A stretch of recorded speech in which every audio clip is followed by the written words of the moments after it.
Welcome to this very special edition of the KJ Masterclass Live, the show which ensures that you profit from your time spent here with experts, either through their industry insights, information, or simply learning from them. And today we have Mark Sutton. He is an expert on gender gap in US politics, registered Democrat for 35 years, and an author. Welcome to the show, Mark. Thank you so much for having me, AJ. Great to be here. You are welcome. Welcome to the show. Welcome to India in this online form. And I'm sure not just in India, but a lot of people in the US across the globe will benefit from what we are going to discuss right now. We'll be talking about the US male voter power shift. In that backdrop, we will try and understand all these issues. But before that, Mark, if you can tell us a bit about your journey, your background, so that people know who they are listening to. Sure, absolutely. So I'm coming to you, first of all, from San Francisco, California. And I have, worked in the nonprofit industry for a long time. I've worked with various male supportive nonprofits. So, for instance, supporting boys in education because boys are falling behind in education. And over the years, I've also been involved with politics. Following election, I would consider myself an engaged citizen. I've never worked for a political party or anything like that, but I've been very involved, getting involved in campaigns and things like that.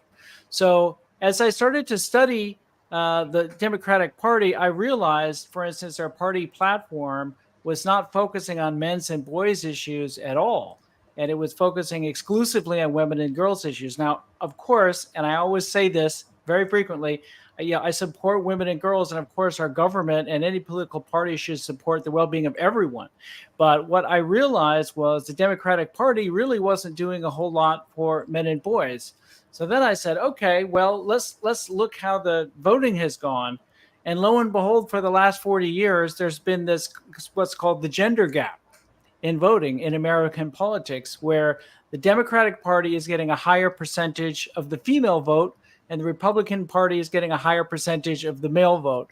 So that is what is known as the gender gap, and it's gone up and down a little bit, but it has been fairly consistent since 1980, since Ronald Reagan was elected our president.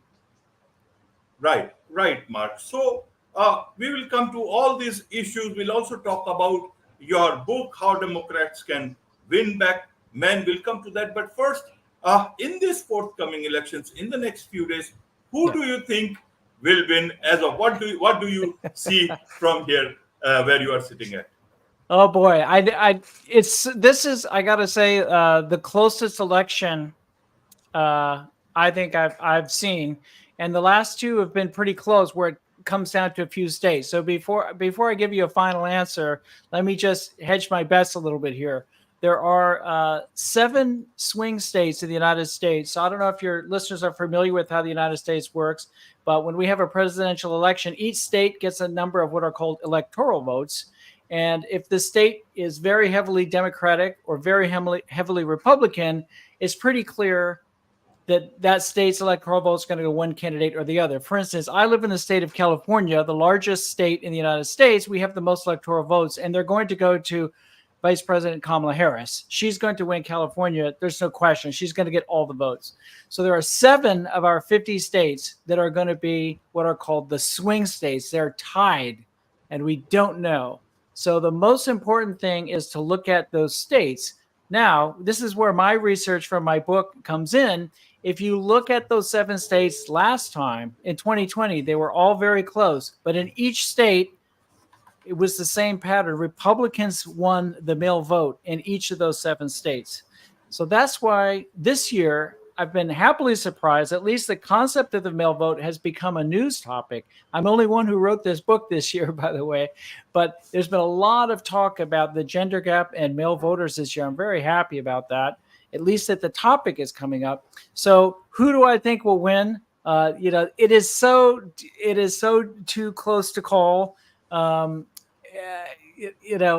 going to say Harris, but I'm not saying that with a huge confidence level. It's very, very close. And the reason why is just because I think it's a ground game thing. I just think Harris's campaign has a lot of people have been trying to get out the vote. But if it goes the other way, I wouldn't be surprised at all. It's just extremely close.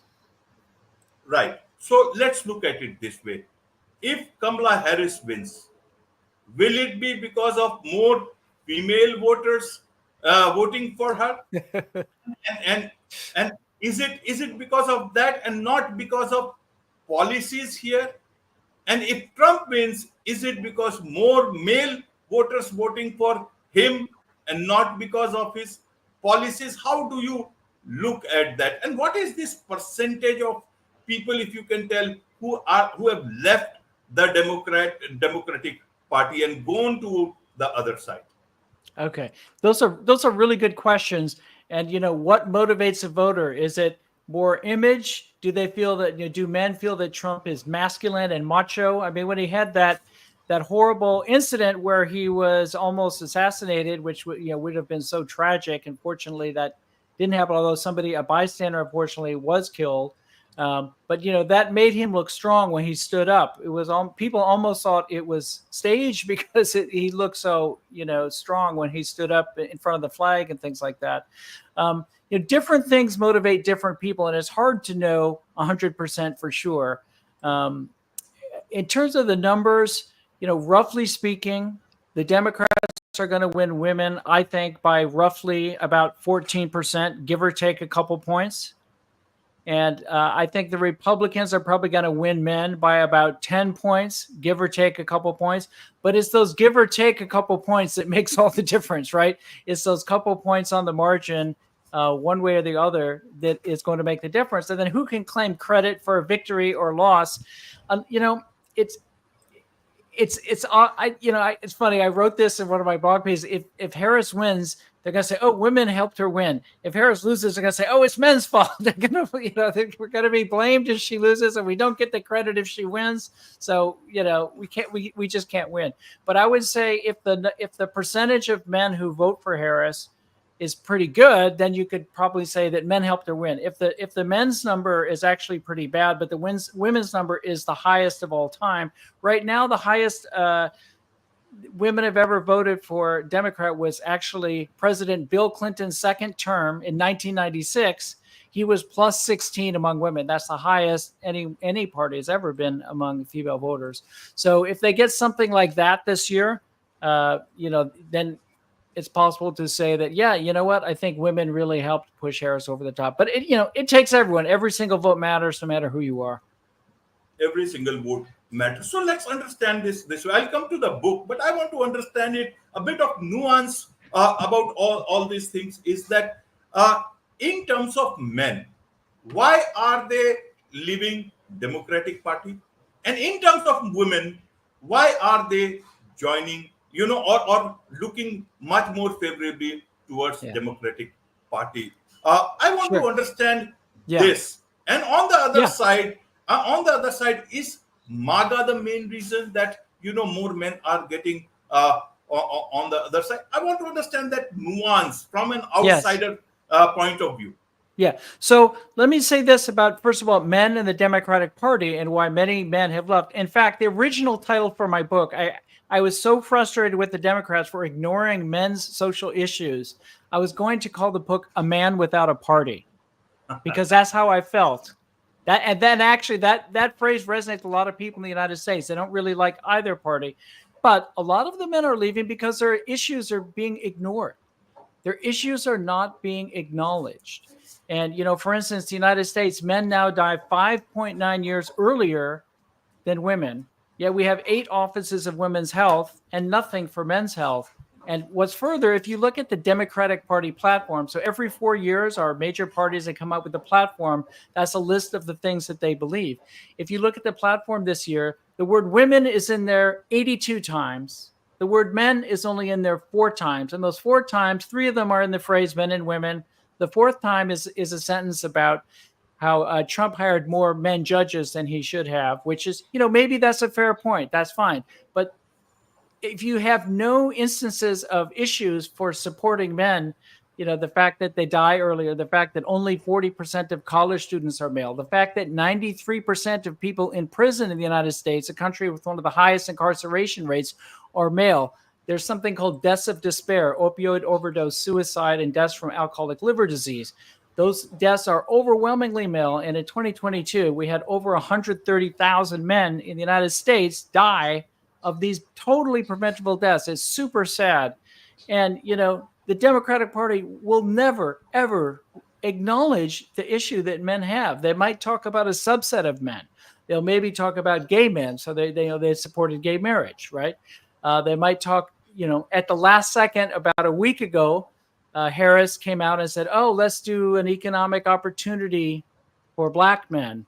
Well, that was kind of too little too late. That was just, something like, where was this 6 months ago? And why don't you include all men in this? Why are you only, obviously Black men have, legitimate concerns. We see racial inequities in our country. They're still there. So it's an attempt to address that, which I get. So, I do understand it, but I think she could have appealed to more voters by just saying, let's support the well-being of all men with the health initiative. Would have been very easy. Contrarily, you asked me about women. Why are they going more Democrat and fleeing the Republican Party? Well, one of the big reasons this year is that the Republican Party is anti-abortion, or they're anti-choice or pro-life, whichever way you want to say it. And the Democratic Party is pro-choice or pro-abortion, whichever you want to say it.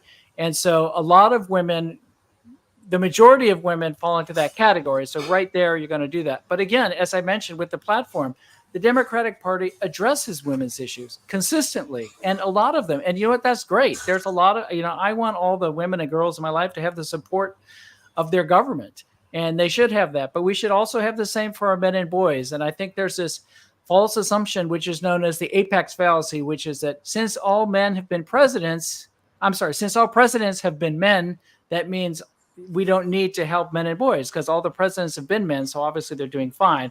But the fact is, that's only a few men at the very top who are doing really well. There's a lot of men. In fact, the majority of the homeless in this country are male. So I think a lot of men are looking at the Democratic Party and say, they're not talking to me.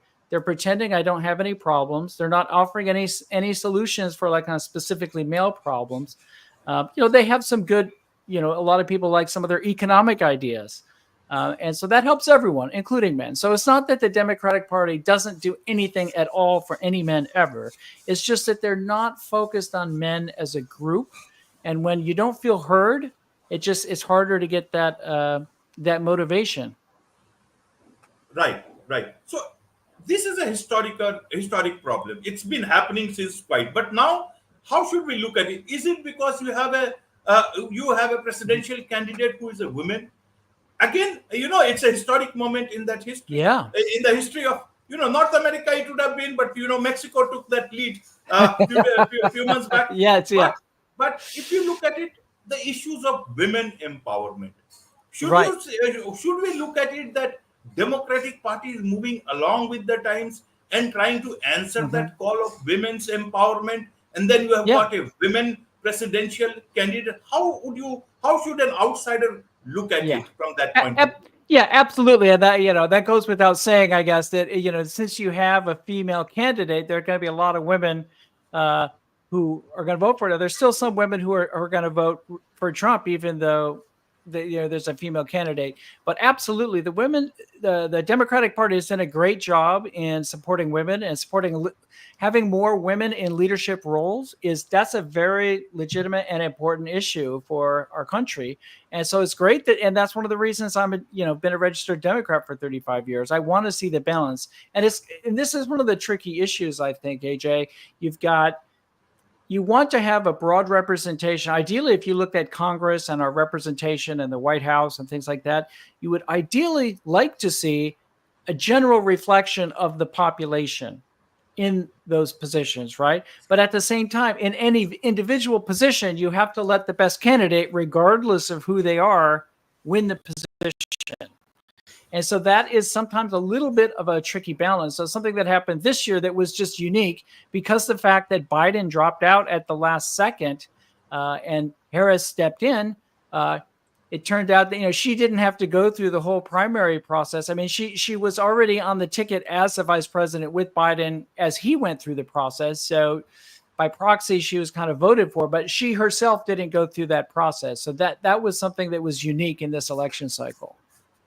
Right. Right, Mark. So now let's come down to your book, How Democrats Yeah. Can Win Back Men. Now, this is already too late and only a few days more for the election. So it's for the future, perhaps. But I want to understand, Yeah. have you written this out of frustration or you actually wanted to create a playbook? And if you have written it out of frustration, I can understand. But is Democratic Party not enough democratic to listen to, long timers like you? Yeah, it's a good. Thank you for that. Well, first of all, I wrote this book with really a 20-year timeline. So this is just the first election, and I've been happy to see there's some Democratic strategists who've agreed with that to say, oh, regardless, win or lose this election, the Democrats need to go back to the huddle and start figuring out how we can better appeal to men. So I'm really excited that that is one of the things that people are being said. And so it was written out of frustration. You are correct, but it is also a playbook. So the answer is yes to both of those things.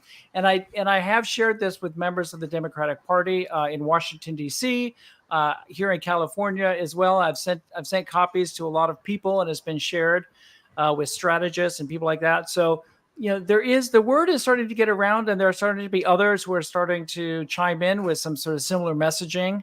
So I think we're starting to see some momentum, but it's slow. And I would characterize what's happening in this election this way.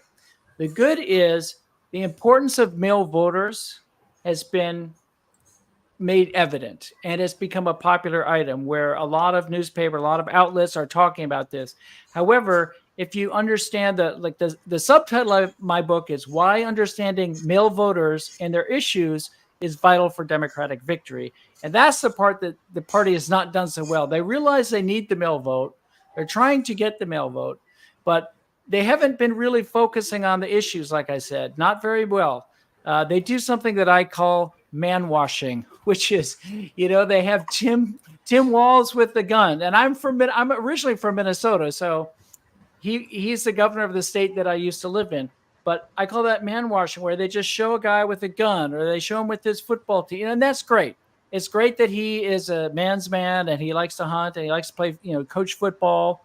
There was a really touching moment with him and his son at the Democratic National Convention. I don't know if you happen to see that, but his son stood up at the convention and pointed and said, "Hey, that's my dad," and was all proud. It was a really touching moment. It was a great moment for the Democrats, completely unscripted, but it was a beautiful moment, just very organic. And so anyway, the good news is men are being acknowledged as voters, and all of a sudden people see they need the male vote. The bad news is they still haven't dug down into the issues. It's been a little bit superficial and just masculinity as opposed to men's issues. Like, Hulk Hogan ripping his t-shirt off. Okay, that's fine. But it has nothing to do with a homeless man living under the bridge somewhere, right? It's a totally different thing. Right, Mark. So, what are the solutions? You see, this election will go, and a new president will come, whoever it is. Yeah. But the men's issues are real. That nobody can ignore it. So, should parties only look at issues or men as voters, or should they actually come down to looking at issues, men's issue in that direction? Because it's not about today, it's also about tomorrow. It's not about one party's vote, it's also about the United States of America, if we say. How should we look at it? And one of our viewers, we are getting this comment that this election is men desperately trying to prevent a woman from having a leadership role. So is it, how do you look at such thought process from maybe perhaps within the US itself?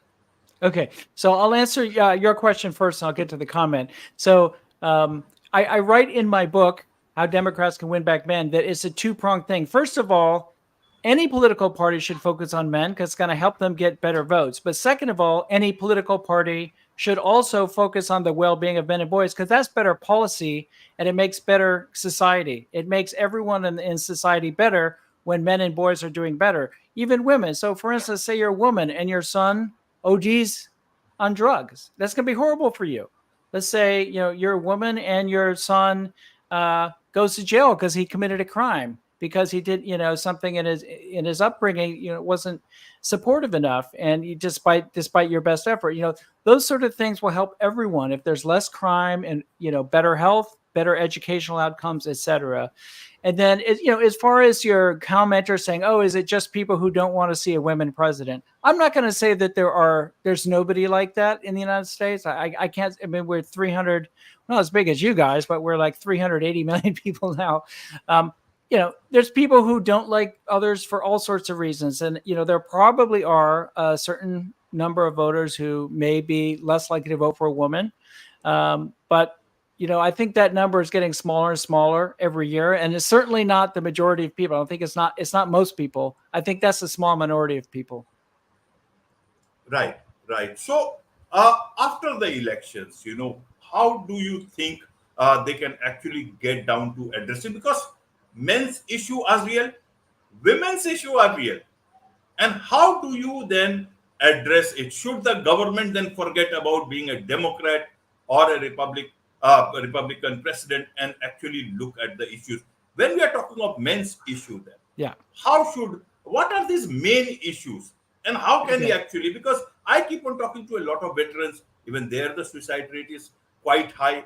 A lot of issues, masculinities, the Yeah. talk about masculinity is on the rise. You look it from the political circles to social media circles, everywhere this word is, and it is true. So the whole dynamics, you see, the social dynamics, the political dynamics, everything seems to be having a big shift. So Yeah. just one bit of approach, can it help, or there has to be a bigger approach? And if I look at one more comment, this is Sure. about saying, I think men right now, we are dealing with an alteration of the Western system of civilization, believing it's because of females or immigration, but it's really because of automation and technology. How do you then address it in that aspect?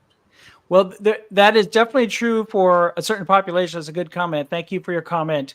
Um, I think in certain fields, things are changing so quickly, and that's happening not only in the more traditional jobs, um, such as manufacturing. Is happening even more now with AI. Is taking computer software jobs. In fact, there was an article recently here in California. For the first time ever, computer science professors were telling their students, sorry, it's full. Like, those jobs are full. Those used to be, if you were a computer science major, you would for sure get a job no matter what. And now some of those jobs get, because of AI, there's fewer of those jobs available. So that is part of what's happening, absolutely. But there's a lot more to it than that. But that's an insightful comment. That's part of it for sure. Okay, so let's look at it. After the election results, if Trump wins, will he do more for men, or will he also look at women also? And if Harris wins, will she do something for men, or she will do a whole lot of men, because these are genuine issues on the ground? So I will say this. So first of all, when Trump was president before, there's one issue in particular. I think he was definitely stronger on men, which is something called Title IX. I don't know if you're familiar with Title IX. This is a kind of a complicated topic, but long story short, it's about preventing um, discrimination on the basis of sex, male or female. You cannot discriminate on the basis of sex. And without getting into a super long discussion of this, because it's kind of complicated, um, Trump, I believe, he respected male issues better for that, uh, along those lines. And I think that is one of the things a lot of young men, took note of that rather than the Democratic Party. Uh, and in terms of Harris, if she gets elected, this is something I'm hoping that, the Democratic Party, if they narrowly get a victory in this presidential election, I hope they will acknowledge this, and I've been trying to communicate with people directly, and there are others who are doing the same, who have been calling for this. I've been a part of a group that's been trying to do this in Washington, D.C. since 2009. We've been trying to get the White House to create a council on the status of boys and men, because there's been one for women and girls that, for that whole time. Now, when Trump came into office in 2016, he inherited this council from Obama, and he just disbanded it. He said, I don't need that, and didn't do it. When Biden came into office in 2020, he started a council, but he changed the name, and he made it sound gender neutral. He called it the Gender Policy Council. But It only focused on women and girls. So it was still a women and girls council. So I am hoping that if Harris is elected, she will get the message and say, you know what, I'm going to have actually all genders, and including those who are non-binary, represented by this council. And I'm going to get more people on this council and not have it be the way that it was, because I got that message during the campaign that people want that. I really hope they hear it. I've been told that I'm naive for suggesting that this is even possible in the Democratic Party. So some people think, there are those who have left the Democratic Party and just think, you know what, they're never going to do that. They're just, some people think that that'll never happen. I'm optimistic. I hope that it will.